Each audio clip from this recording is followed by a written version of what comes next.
Hey, Timothy Journal family. Welcome to a very special episode. It's not going to be like any of the other episodes. It's going to be something special, a little bit behind the scenes, and it's just for you guys.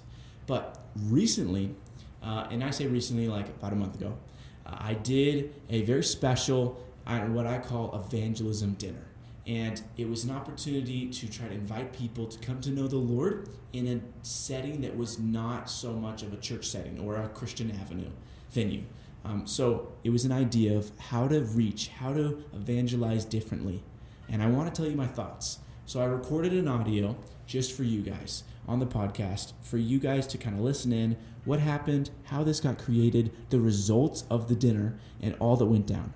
I'd love to hear your thoughts. Comment down below what you think, and would love to hear if you get inspired in a new way that God is leading you to reach out and share the gospel. So enjoy, listen up, and I'll hear from you guys later.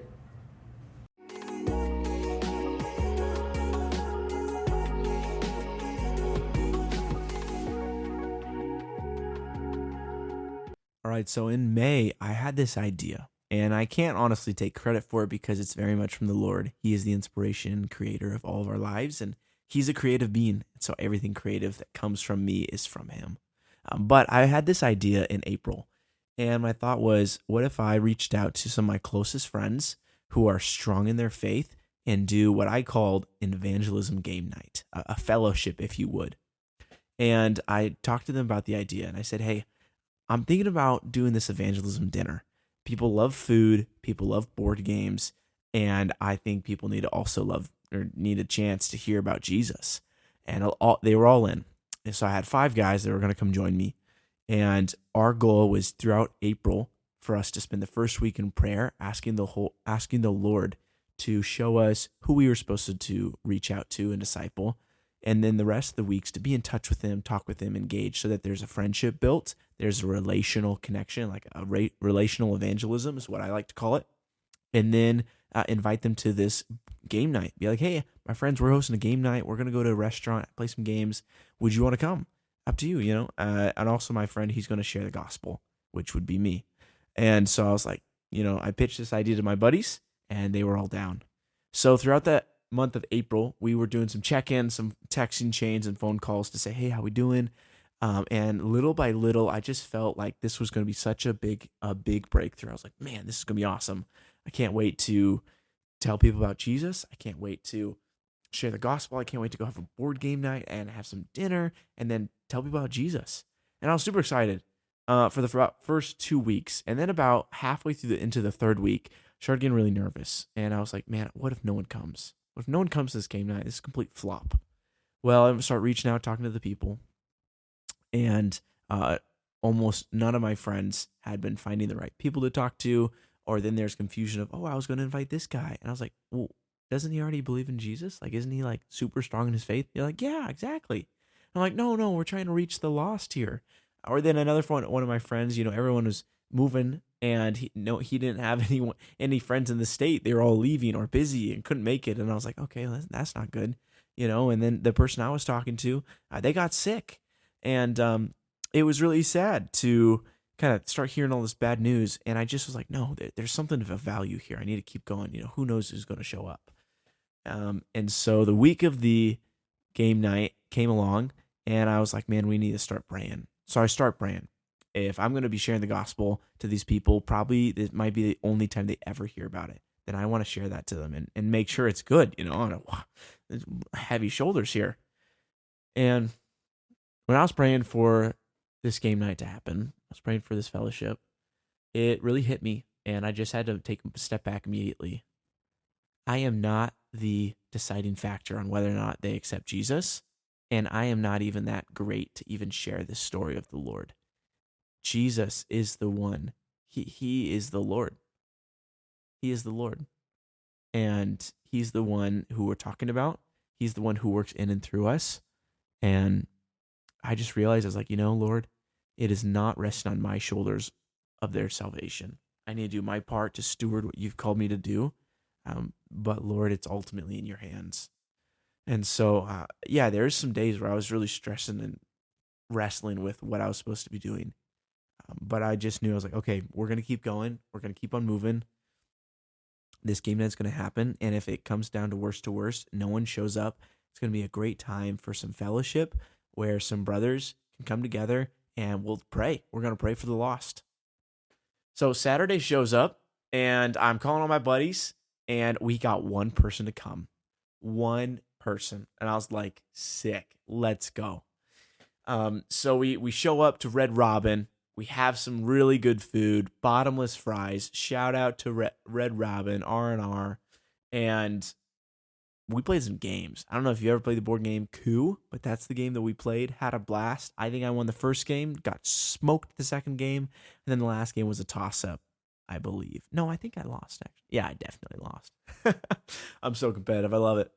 But the dinner went really well. And let me just tell you that from an earthly perspective and my own carnal eyes, it would seem like it was an absolute failure. But I want to just share a bit of what I felt like the Lord was showing me from this experience and all the lessons that I learned from it. Number one, man, telling people about Jesus does not have to be hard. Number two, encountering people with the kindness and the love of God does not have to be weird. And number three is that it's in God's hands. And I learned those three lessons by this whole experience. Man, knowing that you can invite people to a game night, you can invite people to go on an adventure with you and then share them. And of course, you ask permission because you don't want to force upon anything, but you ask permission like, hey, can I share something that has changed my life? And as you do that, you open the door to just share your story. Man, if God is so great, why can't we just tell people about him? Or why do we feel timid and afraid of doing that? And so there's such freedom in the Lord. And I just thank the Lord that in 1 Timothy, he says, for I have not given you a spirit of timidity, but of power, love, and of a sound mind. He gives us the power to speak into the darkness, to speak life into light and light. He gives us love to share God's love, heavenly love, agape love that is not known on the earth.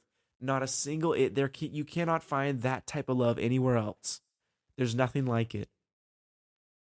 And then lastly is there's a sound mind to give you clarity of thought and of wisdom and of discernment to understand what's going on. And so we had the evangelism game night. The one person showed, and actually he turned out to already know Jesus. His family's faith-based, and he's a Christian as well. And I kind of started asking, I was like, hey, this is just my story. I told him about Jesus. He's the best thing in the whole world. It's kind of like, man, if you just went to an amazing restaurant, you got to tell people about it, right? It's like, oh, it was awesome. You got to check it out. So it's like, man, if you just have encountered God and been so raptured by it, man, you just got to tell people about it. So I got to share with him a little bit of the importance of faith, importance of salvation, what that looks like, and living your life for the Lord. Because I didn't know if he said he was a Christian and just saying that to get me off his back, or he was saying that to say, hey, yeah, I'm a Christian, but maybe God's not a huge priority. Or maybe he could have been a Christian that was on fire for God. But I didn't know. So I wanted to lay down the basics. I wanted to lay down every opportunity for him to be able to relate and to be encouraged and reminded that God loves him, he's special, and that there's nothing better than following God's way. And heaven and hell are real. And so we had that conversation. He confides in the whole group saying that, yeah, I've been a Christian, but, hasn't been a huge priority in my life, but I really know that I need to lean onto him. And especially with some new steps in my journey and life coming through, I think I need to lean on Jesus more. So I asked him if I could pray for him.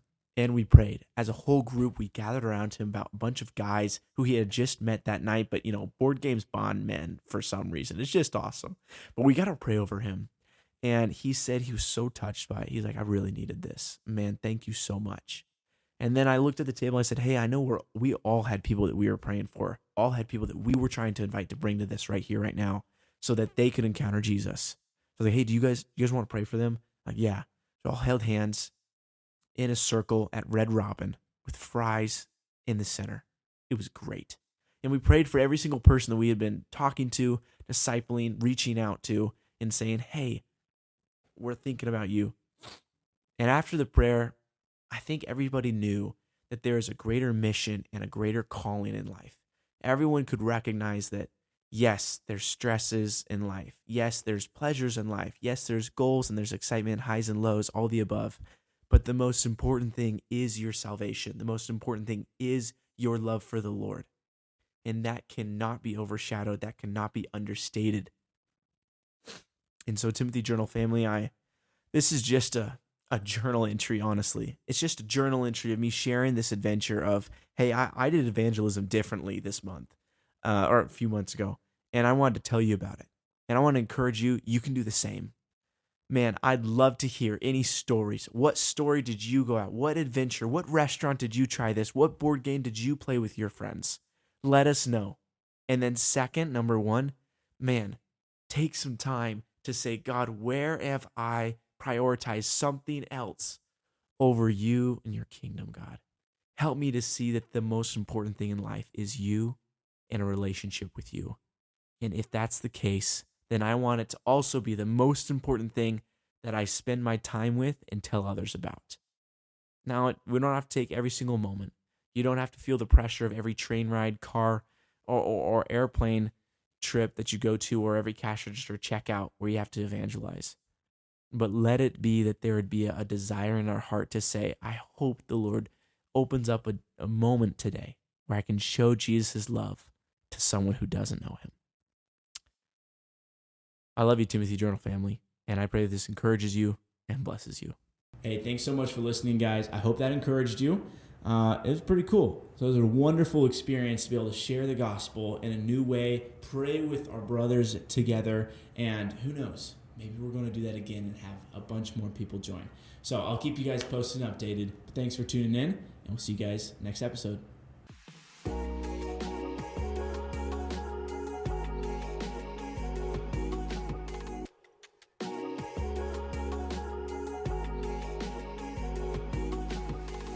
Thanks so much for listening today. I hope it encouraged you. It would mean so much if you would like and subscribe to this podcast to help it reach even more people, and comment down below on what topic you'd like to hear next.